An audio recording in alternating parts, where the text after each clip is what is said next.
Just need to pause that.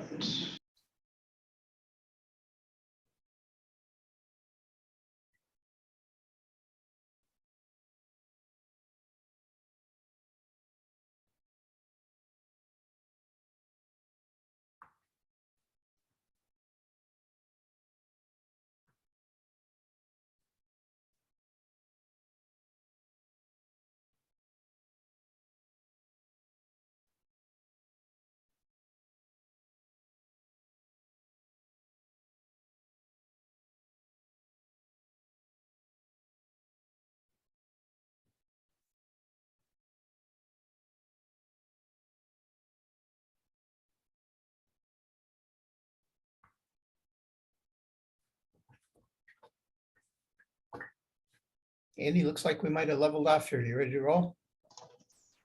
I'm ready to roll. Swap cameras here. All righty. Good afternoon, everybody. Welcome to the 11th session in the Conversations in Transportation series. Happy to see we've almost got 50 people in the room. Hopefully that continues to rise over the next few minutes.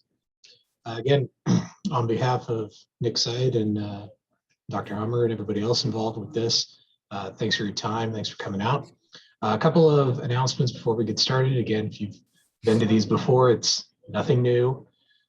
Make sure if you have questions that you think of during the session, you can put them in the Q&A function there at the bottom. Try not to use the chat, use the Q&A. That way we keep track of the questions. We'll start asking those questions about 10 or 15 minutes left in the hour. So that's the first thing. Second thing is later on this afternoon, you'll get an email with a link to the evaluation and PDH forms. If you don't receive that, please feel free to give me an email. Again, my email's on the Nick Site website. You can find it, but you'll get that later this afternoon. Please fill out the evaluations. It really helps us improve the series. And with that, I will turn it on over to Joe, if I can find the button. There we go. Yeah, there we are. Okay, thanks, Andy. And let me add my welcome to everybody. Thanks for joining us today.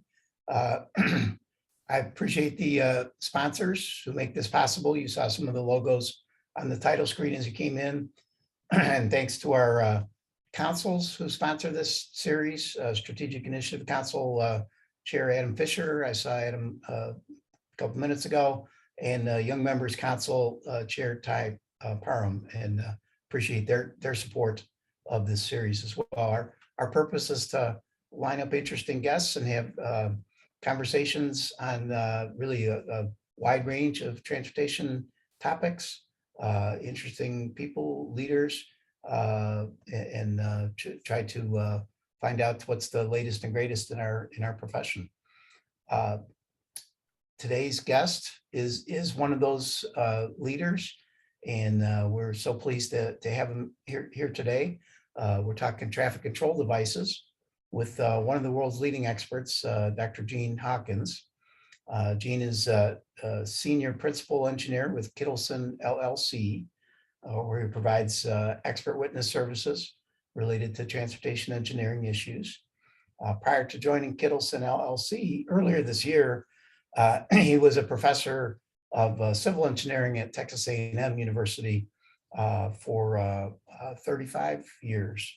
Well, at least conducted research at Texas A&M and TTI for 35 years. Received 3 civil engineering degrees from Texas A&M. And Gene is the current chair of the National Committee on Uniform Traffic Control Devices and the past chair of the TRB Traffic Control Devices Committee. So Gene, awesome that you're here. Thanks for joining us. I'm glad to be here today, Joe. And we should note Gene recovering from a bit of a sickness there. Glad you could be here in that sense too. Yes. So if you hear an occasional cough or what have you, he's toughing it out, and we appreciate it. Let's start with the big headline, and that's MUTCD. And if you could bring us a update on the status of the MUTCD, where it sits now, and when can we expect the new edition? All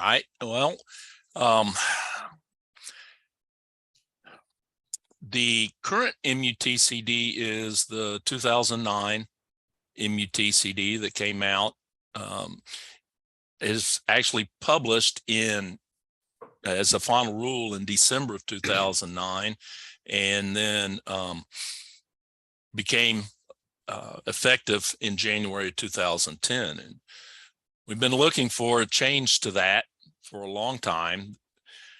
Finally, in December of 2020, Federal Highway Administration published a notice of proposed amendments to the MUTCD. The public docket comment period for that closed in May of 2021. There were over 17,000 submissions to the docket, over 35,000 unique comments among those 17,000 submissions. And FHWA and their contractor has been going through those comments, evaluating the comments and figuring out what tweaks might be needed in the language and the figures and tables that were in the NPA, and preparing what will become the 11th edition of the MUTCD when it's published as a final rule.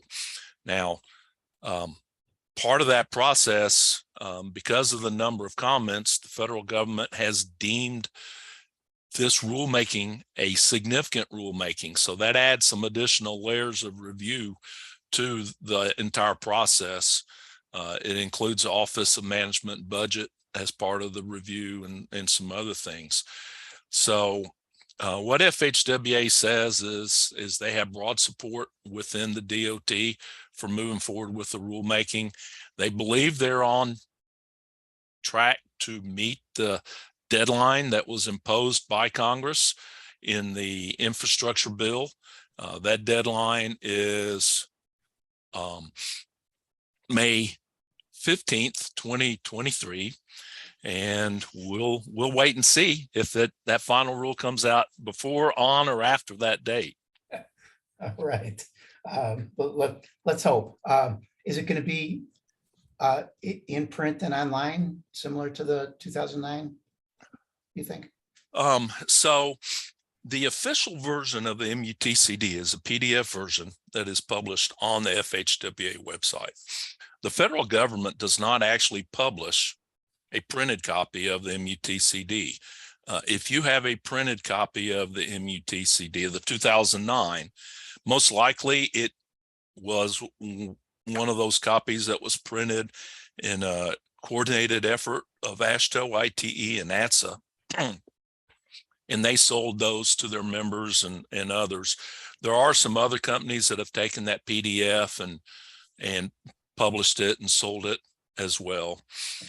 And that would be my expectation, is that you will find that when the final rule is published, that some consortium of organizations will get together, whether it's the same AASHTO, ITE, and ATSA, or a larger number or smaller number, and they will print some amount of copies. Now, they printed a pretty large number back in 2009, and we're still selling those up to 2 or 3, 4 years ago. I think as technology has improved, we found a lot of people just don't use the printed copies like they used to. So it may be a little bit harder to find printed copies of the 11th edition compared to the way it was for the 2009. Okay, very good.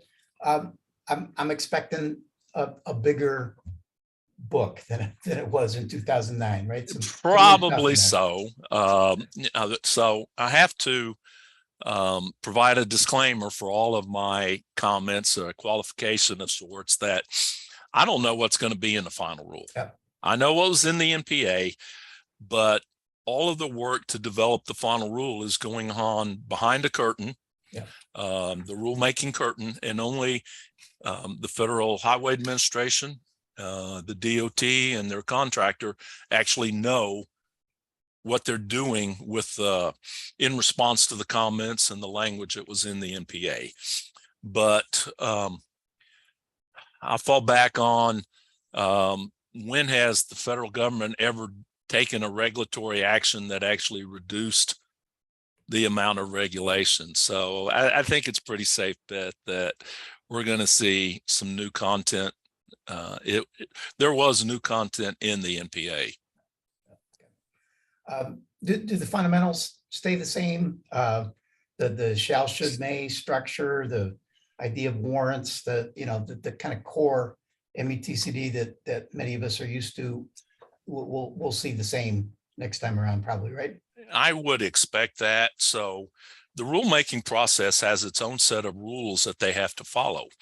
And among those rules is you have your current regulation, you publish a notice in the Federal Register that says you're proposing these changes to that current regulation and invite public comment. As a result of that public comment, they can tweak those changes, but they can't introduce whole new concepts. And so with respect to your question, the shall, should, and may, both the prior 2009 manual, the current regulation, and the NPA still use that shall, should, may language in the standard guidance option support structure.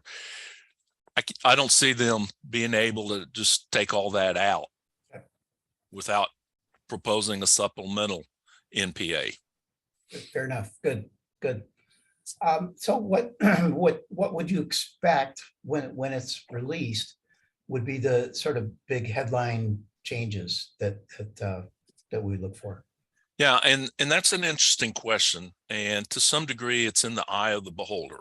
You know, within the traffic engineering community, you've got professionals that really focus on signal issues. And to them, having the RRFB content added to the MUTCD may be a big deal. There's others that are really focused on speeds. And there were some proposed changes related to how to set speed limits. Nothing in extraordinary detail. And the National Committee actually recommended that content be taken out of the MUTCD because it's really not a traffic control device issue. It is a traffic engineering practice. And the manual is not really a good place to put traffic engineering practices. At least that's my opinion. If you are really big on crosswalks, for example, there is language in there about the aesthetic treatments on crosswalks and limits what some call crosswalk art to specific types of treatment that use, in general, earth tone type colors and patterns. There's a lot of changes related to bicycle facilities.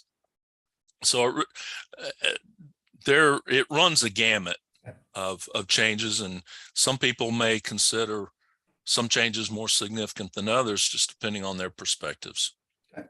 I could do a whole session on some of the changes that were in the NPA. We'll enjoy that, which reminds me of a question I had to ask later, but since you bring it, when the new METCD is released, I think we can expect out of ITE and other organizations that there will be training, there will be webinars, there'll be ways to help us understand what's in the new document, right? I would say yes.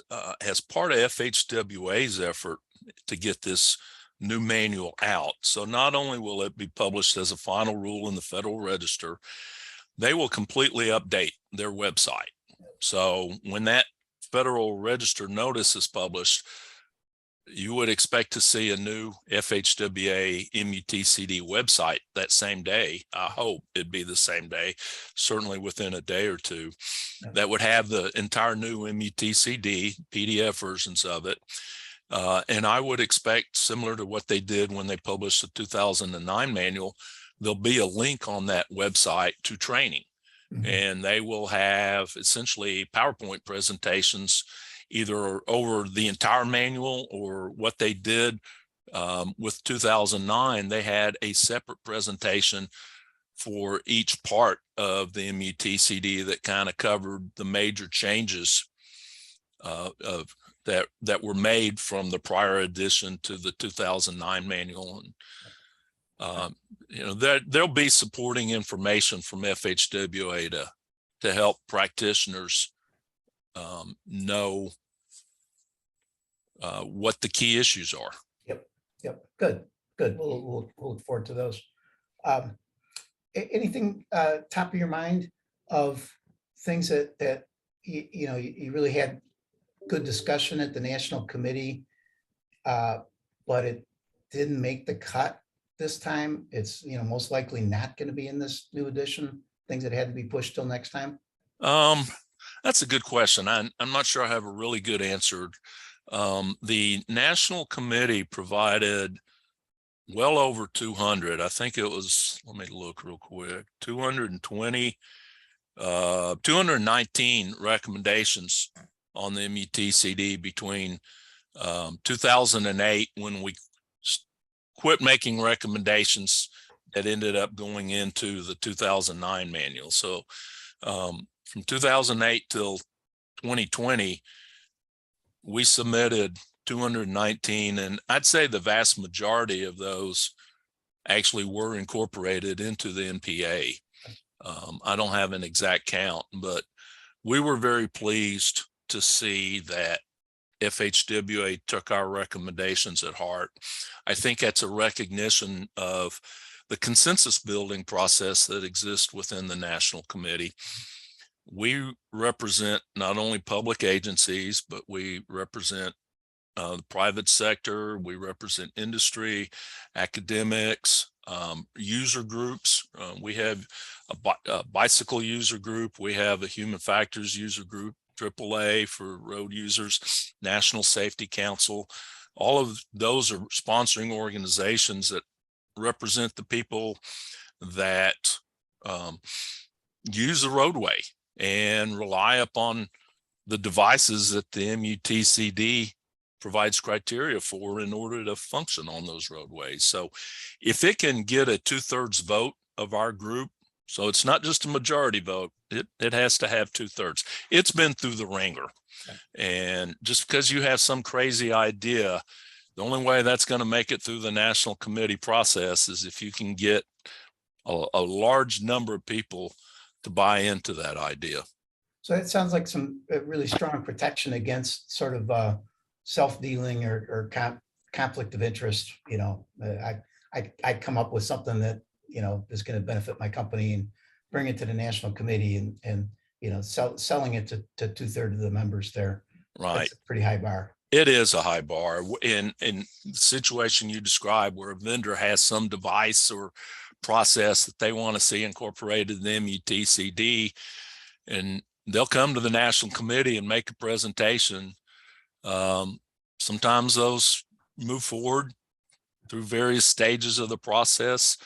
A lot of times, once a vendor realizes what the process involves, they decide to try and go another route. It just kind of depends. And also, we got to keep in mind the manual cannot provide for proprietary devices. You can have a proprietary product such as retroreflective sheeting.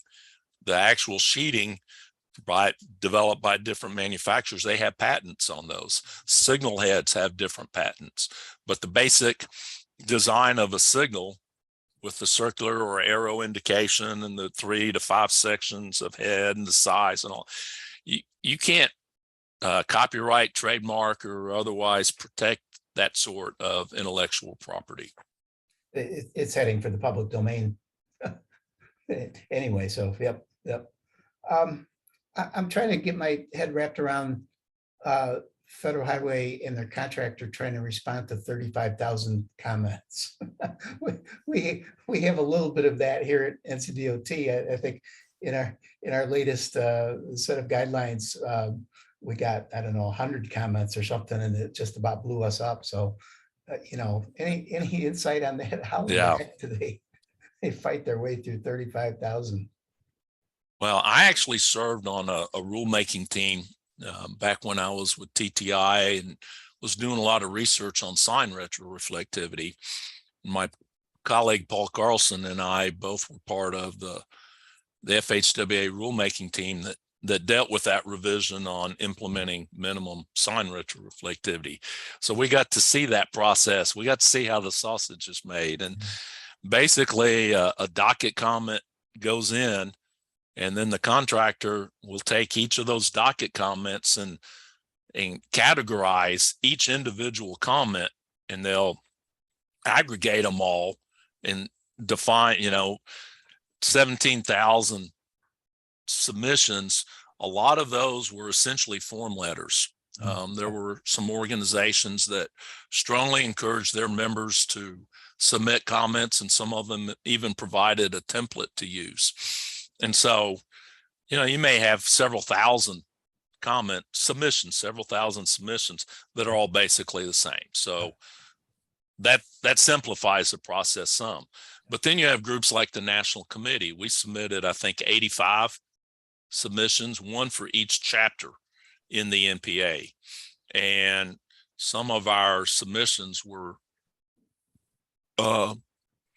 many pages, because we took the actual text and showed deletions and additions that we approved to the language that was in the NPA and the figures and tables. So, a good hunk of those 35,000 comments are probably ones that the National Committee offered, and many organizations and state DOTs also submitted comments. Sure.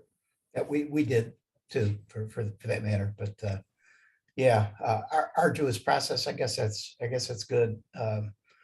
What in the, again, looking at crystal ball, what you think is going to come out in May of 2023? How much of that manual is really kind of well researched, based in science, and how much is still legacy of the smoke-filled room and the opinion of the experts? Well, I can't speak for whether the rooms at FHWA are smoke-filled, but I can say that all of the National Committee meetings are at non-smoking facilities. Fair enough. But our meetings are open to anyone that wants to register, pay the registration fee, and attend our meetings. You don't have to be a member. We're always looking for new talent, young talent that's willing to make the commitment of coming to 2 meetings a year and working outside of those meetings to help produce content and figure out the basis for that content. My father was a traffic engineer. He passed away about 8 years ago, but I inherited many of his materials over the years, most of which, when I retired from A&M at the beginning of this year, I had to dispose of. But I saved a newsletter. It was from the Texas district at the time. I think it was a Texas section of ITE. And one of his colleagues with the city of Houston put in a blurb in that newsletter, said, well, I recently joined the National Joint Committee on Uniform Traffic Control Devices, and I've been assigned to the research committee, and we're really going to try and put an emphasis on using research as a basis for making changes to the MUTCD. And that's a 1961 or 62 newsletter. And we're still saying the same thing today. I think we do a better job of it today, but the reality is that many of the research priorities of the states and the federal government are on higher ticket items like pavements and structures and policy issues. And oftentimes the traffic control devices, sometimes they rise to the top. There have been some very good NCHRP projects. I've participated in 3 of them in my last few years at TTI and A&M that focus specifically on traffic control device issues. But others, sometimes we have to use the results of experiments by agencies. That experimental process is outlined in the manual, and many agencies that have a new device will do a relatively simple experiment. It's something, Joe, that you and I, as former academicians, might say is a less robust evaluation, but it may be all we have to go with in some cases. I won't deny that sometimes some of the language that goes into the MUTCD is based on expertise and experience of a group of individuals. I like to think that, when you add up all the years of experience of national committee members, you're talking centuries of experience, that they know what works and what doesn't work. John Mason once made a comment to me. He says, "We don't know what we don't know." And we were talking about road design issues, geometric design in that conversation, but the same thing applies to traffic control devices. Some of the stuff that's in the manual works just because it's always been in there, and experience has shown it works. Thanks, Gene. I want to follow up a little bit on something that you said a few minutes ago, that that the manual really should I want to get the wording right here. I think you said the manual really shouldn't have traffic engineering practice in there, and that kind of ties in with a question I wrote here, that there's interest groups out there trying to make the manual a lot more important than it really is, or put things in there that regulate practice that really shouldn't be there. So I guess, do you agree with my sentiment in that regard? And if so, what can we do to kind of, talk people off the ledge, I guess is the way I'd say it. Yeah, you raise an extremely important point, Joe, and one that is of significant personal interest to me. So let me kind of expound on some general thoughts there. Sometimes we are our own worst enemy as engineers, and we look for the most efficient way to deal with a challenge. And sometimes we look at the MUTCD as a one-stop document for everything traffic engineering. And part of the reason for that is it is a federal regulation and it is in all the state laws, but also because it's free, it's on the internet. How many other traffic engineering reference documents and highway design reference documents are available for free on the internet? None. It's the only one, at least legally free.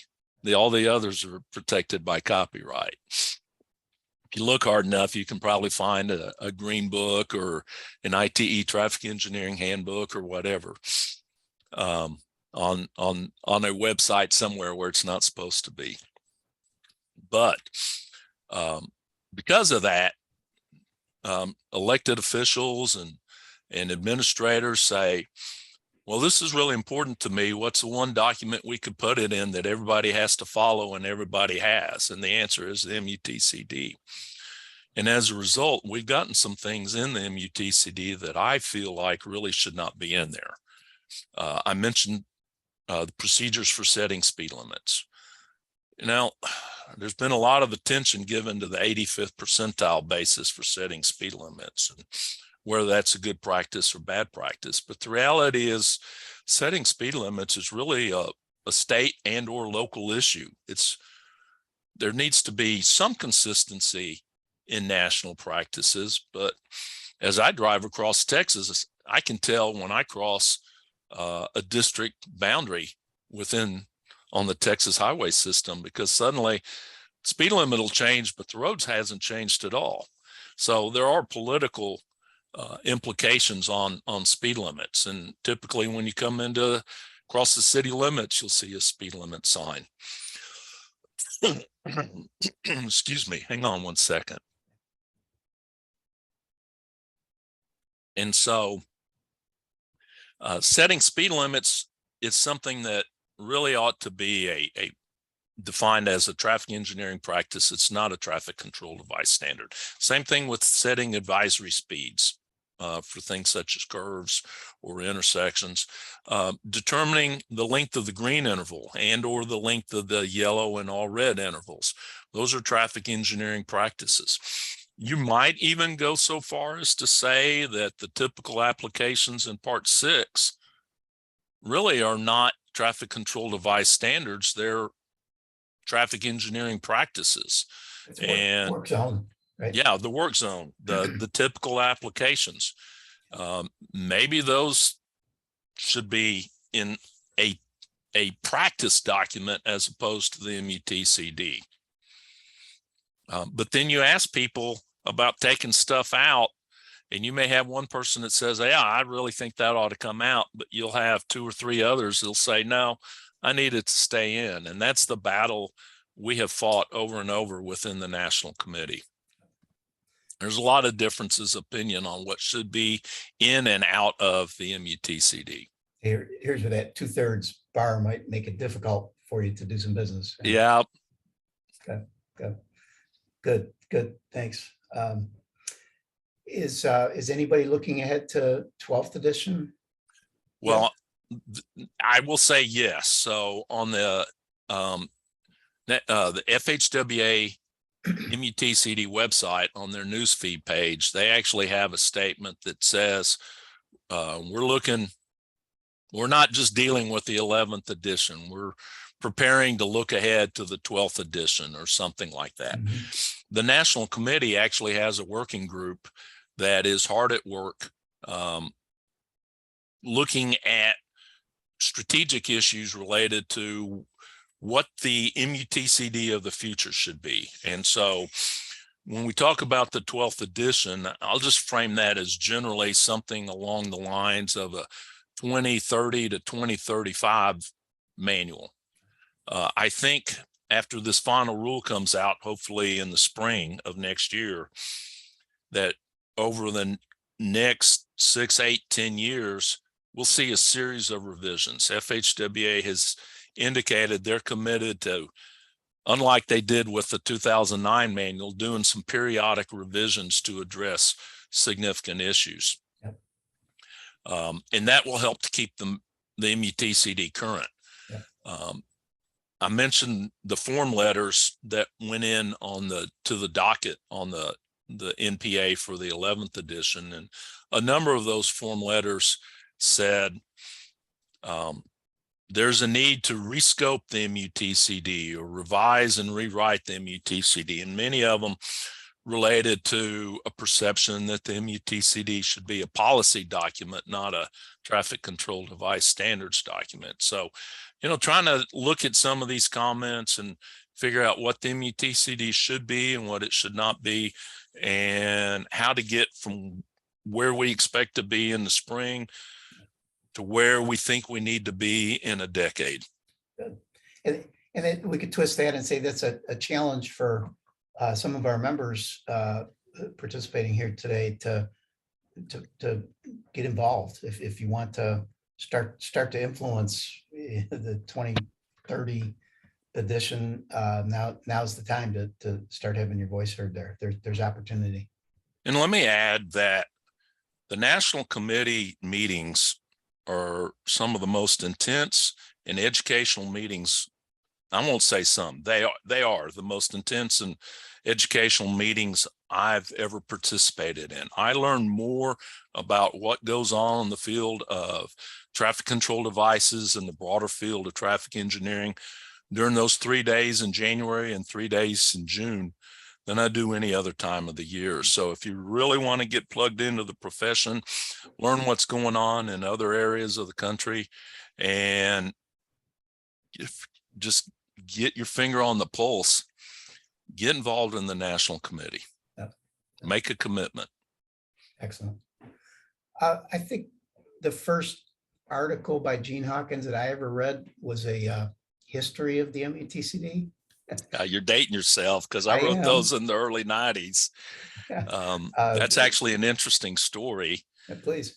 As I mentioned a while ago, my dad was a traffic engineer, and I was in Houston, where I grew up, same house. My mom still lives in the same house that they built in the mid-50s before I was born.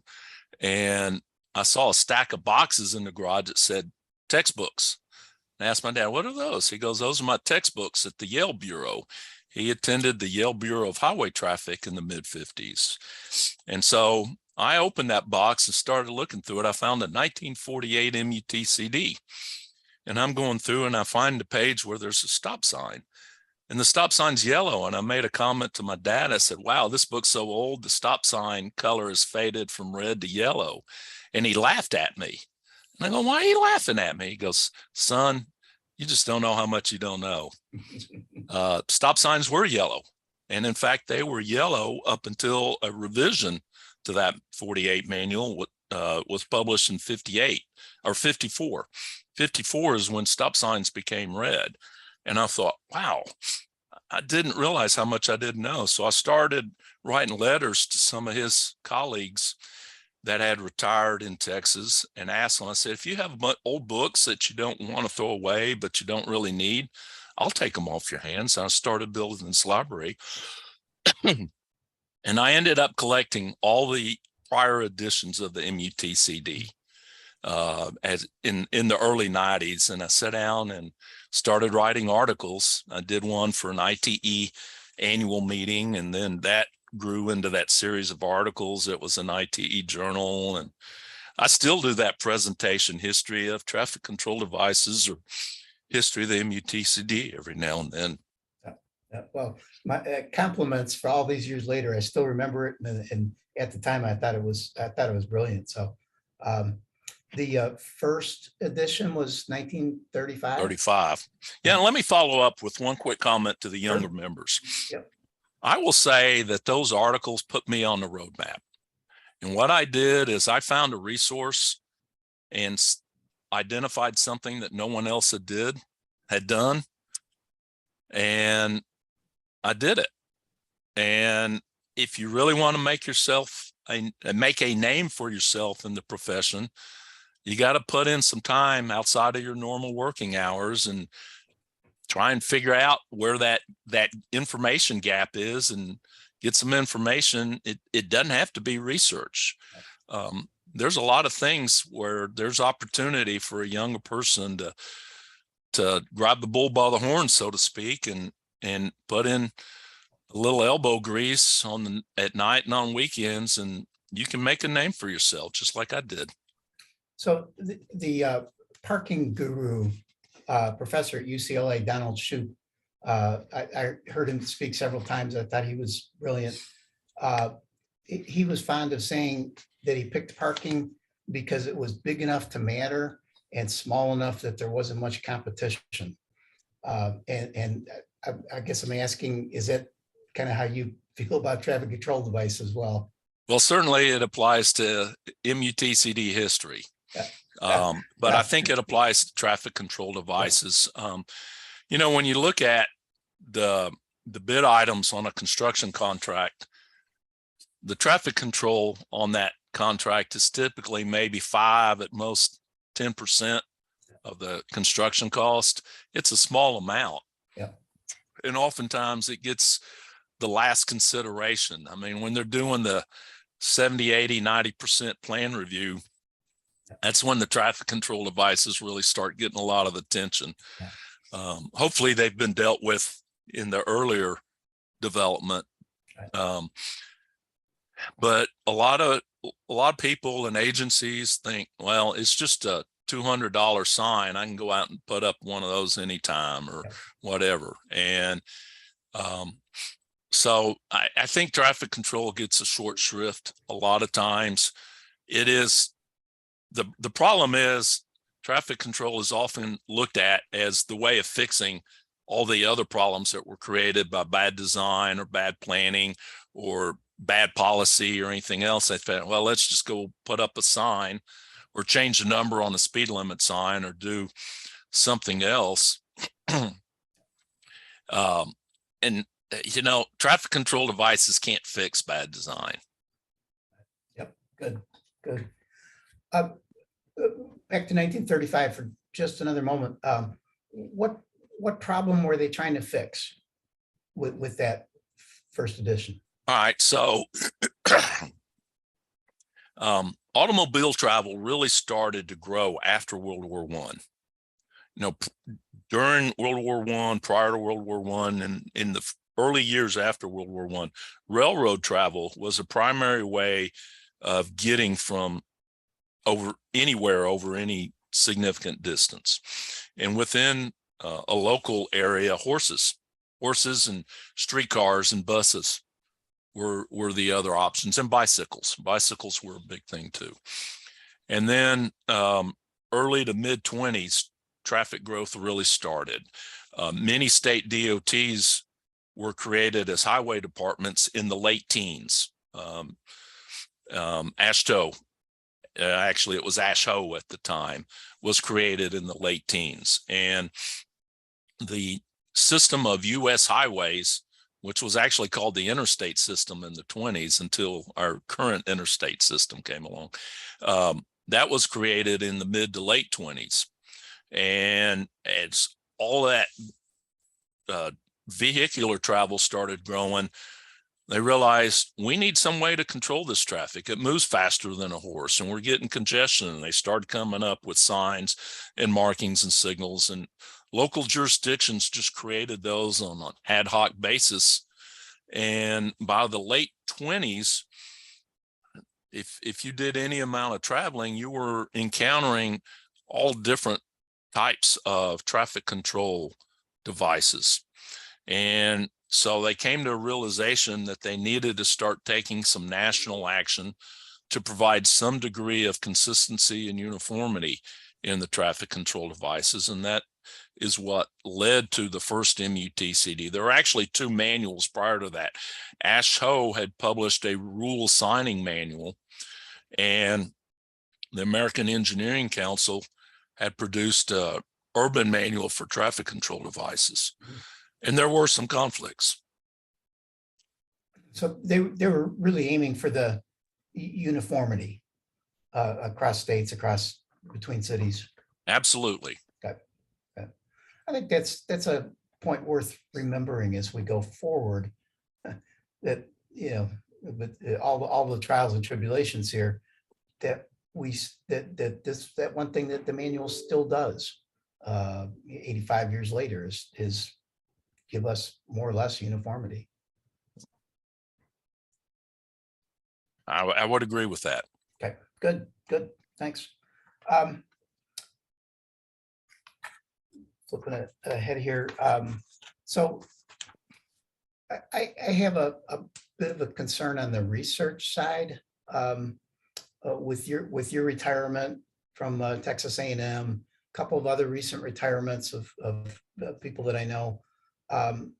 My impression is that the research capability on traffic control devices is getting a little thin out there. Do you share that concern? Well, I will say it's always been pretty thin.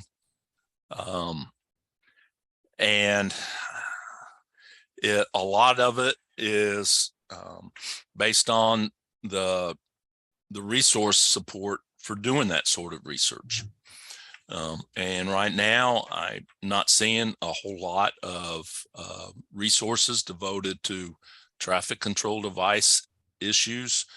What resources are out there? Primarily, I think, looking at the vulnerable road user issues, the crosswalks for pedestrians,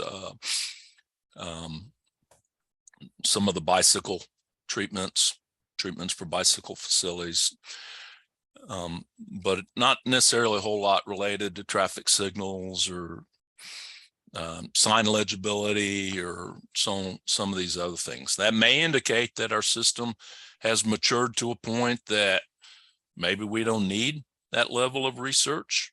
I think a lot of the research that we're going to be seeing in the future is going to be related to the connection between traffic control devices and connected and automated vehicles. Sure. One of your colleagues in North Carolina, Paul Carlson, is probably the leading expert on that topic. And I know Paul's a close personal friend of mine, and I know he continues to work in that area. And there's some others around the country. One of your former colleagues when you were in academics. Tim Gates at Michigan State is still doing traffic control device research. Tim worked for me for a number of years at TTI when he first started his PhD. And there's some others around the country that are doing some research. So I think there is a strong cadre of individuals around. It is a field that does require a certain amount of expertise, so it's hard to do it as a one-off project just because there's an opportunity. But the main thing is we need resources and need either state DOTs to identify traffic control devices as a significant research issue, or the NCHRP research program, or FHWA. Yep. Those are the main sources of that type of research. Good, good. What's the sort of gold standard for research methods on traffic control devices these days? If somebody brings a study using this method to the national committee, that, it's going to get your 2/3 support or more. Yeah, well, I won't say there is just one gold standard. We actually, at one point in time, tried to create a guideline on how to develop an experimental design for evaluating traffic control devices. And a lot of times it depends on what the device is and what you're intending that device to do. And the approach may be different for markings than it might be with a traffic signal. But in general, the ones that tend to get the highest level of respect are those where you can show a before and after treatment with sufficient sample size and number of sites, particularly those spread around the country, to show a positive impact, that device has a measurable impact on either reducing conflicts or in reducing speeds or some other aspect of driver behavior. It's tough to show a before and after difference on crashes. It really is, absolutely. And so conflicts tend to be used as a surrogate a lot of times. Sometimes you're just measuring the impact on speeds. A lot of the research that Paul and I did at TTI in the 90s was related to legibility as a function of either the luminance of the sign, because we did a lot of research on retroreflectivity, but also the design of the sign, size of the letters, the actual font used in the letters. Did several research projects related to implementation of the Clearview alphabet, which TxDOT continues to use to this day, as do several states. And its provision to be able to use it is in the NPA as an alternate to the Series E modified alphabet. So we're heading up toward 1 o'clock. We've got a couple of questions in the Q&A. Appreciate those for participants out there. If you have a question, not too late, type it into the Q&A, and I'll relay that to Jane. One of the questions from an anonymous attendee, is it a fair statement to say that setting a speed limit is a legislative action and recommending a speed limit is engineering practice? Well, as I say, that's a traffic engineering practice question, not a traffic control device question. But in most places, most jurisdiction, there is some authoritative body that has to approve changes to a speed limit. Most states have a statutory speed limit for certain types of facilities. So it may say in Texas, the statutory speed limits are 70 and 30 for rural and urban roads.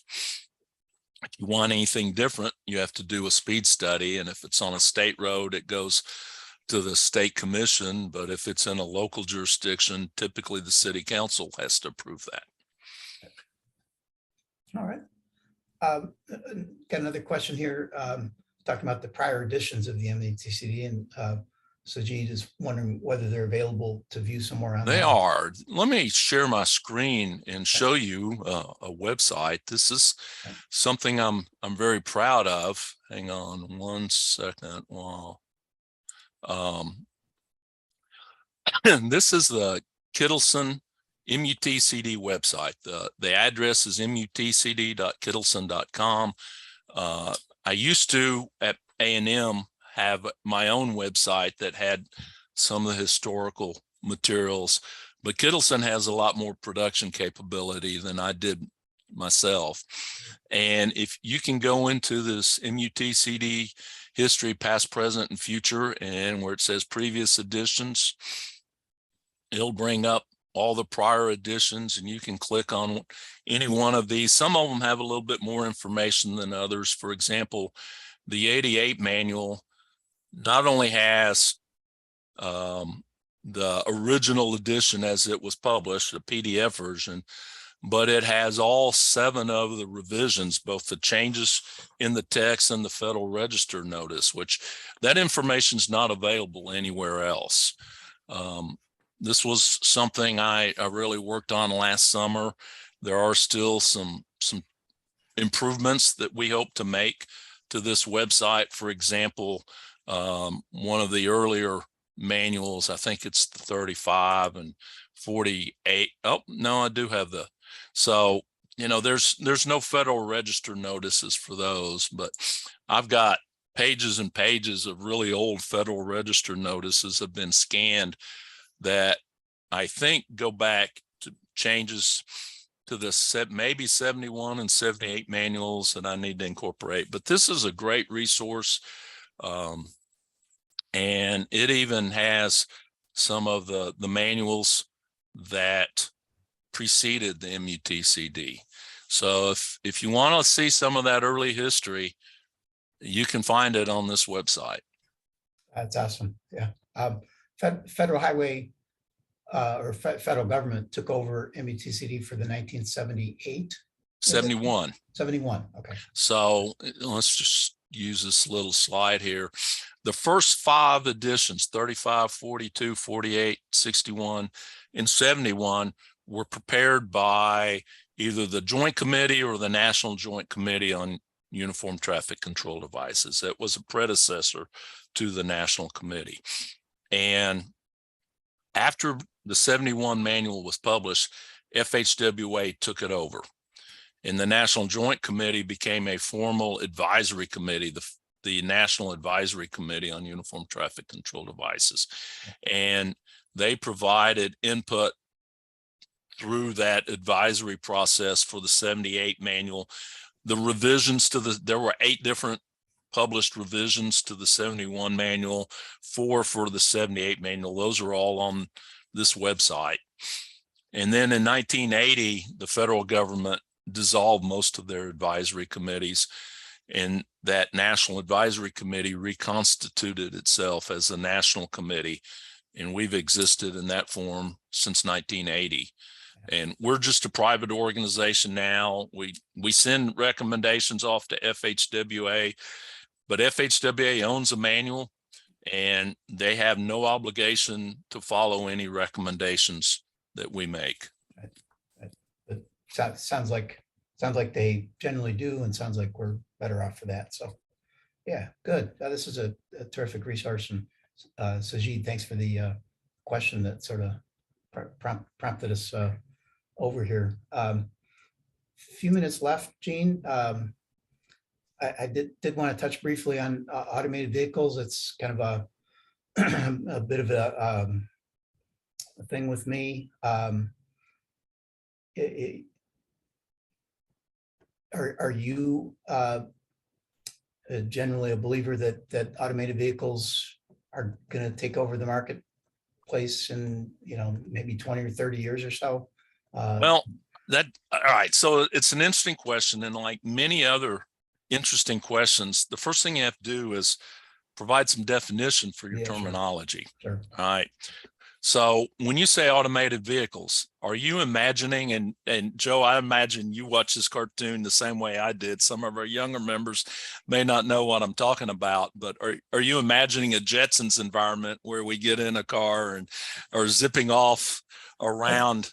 Not And- flying, four tires on the pavement, but otherwise, yes, we tell the car where to go, Yeah. and the car gets us there. And I don't see that happening. I've got Okay. a grandson who will be 6 years old soon. And I have stated on numerous occasions that my personal opinion is he will have the option of driving a manually operated vehicle throughout his lifetime, his driving lifetime. Right. Okay, so he got another 10 years, he's eligible to get a license.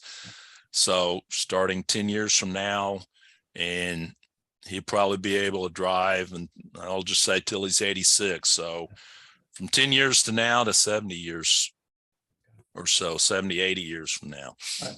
essentially till the end of the century. Okay. Now, will he be able to operate that manually operated vehicle everywhere? Maybe not. There may be some facilities that might be automated vehicles only. So will you be able to get in an automated vehicle in your garage, press a few buttons, and it takes you to a parking space in a garage somewhere? And it's completely hands off. I think that future is a long way off. I think the more realistic future is that at some point, a decade or more, 2 decades from now, you will have to operate your vehicle manually until you get to a major facility that either all or a significant part of that facility is automated vehicles only. But automated vehicles in neighborhood roads, automated only on those roads, there's just a lot of challenges to that. I mean, how do you have an automated fire truck? Sure. Or a garbage truck? Are we going to be automating garbage pickup? So that back on traffic control devices, that, if we were moving toward, and let's say, connected and automated is the more, I think, appropriate term. If we're moving toward that, that would start to have implications for traffic control devices. But if we're not, and human drivers are going to be with us for the, that decades to come, then sort of, current track for the manual and for traffic control device in general seems like we're on track. Yeah, well, I would say that we're looking at a hybrid system. Okay. Traffic control devices that will have to function for both automated and human operated vehicles. Yeah. And I think that for the young people out there, there will continue to be a traffic engineering profession that will require expertise in the use of traffic control devices. I think it's a robust profession that I like it because it's more than just hard science. A lot of human factors, economics, policy, the nut behind the wheel aspect, which Sure. fits well with my personality. But to kind of wrap up that, a year ago, I got a 2021 Expedition, and it has lane keeping and adaptive cruise control. Those are automated vehicle features, lower levels, not fully automated. But as I drive around, it's not unusual for me to find sections of roadway where the lane keeping will not, or lane departure warnings don't work, either because I'm in a work zone or because it's raining really hard and I can't see the markings, or I'm not going fast enough for that system to work. So we're not there yet, but we're getting there. Right. And that traffic control device aspect of that, my impression is we've got a long way to go. if for uniformity, for maintenance, to make sure that our system is ready. Mm-hmm. Yeah, maintenance of traffic control devices is a big issue. We could talk for another 20 minutes on that. as you know, I had a bunch of questions on that, but our time is up. So Gene, thanks so much. Really appreciate that. Appreciate the hour here, and I know you were fighting through your illness there, but you powered through. That's awesome. And much appreciated. My pleasure, Joe. Thanks for inviting me. Very good, good. And best wishes in the months here to come, and let's hope we get that new edition out and that it helps. Let's hope so. Sounds like it will. So good deal. Thank you to our participants out there. We had a great audience today, and thanks to Andy for, as always, setting this up and making it work. Back to you, Andy, for any closing comments. All righty. Again, thanks, Joe, and thanks, Gene. Great conversation today. For everybody who's still here, again, just reiterating, you will receive an email link to the evaluation and PDH forms for this session. We hope to have one more of these before the end of the year in December. When we get more details about that, we will send it out via the weekly email and individual email to your inbox. So keep an eye out for that sometime next month. Very good. I think that's it. Thanks, y'all. Thanks, everyone.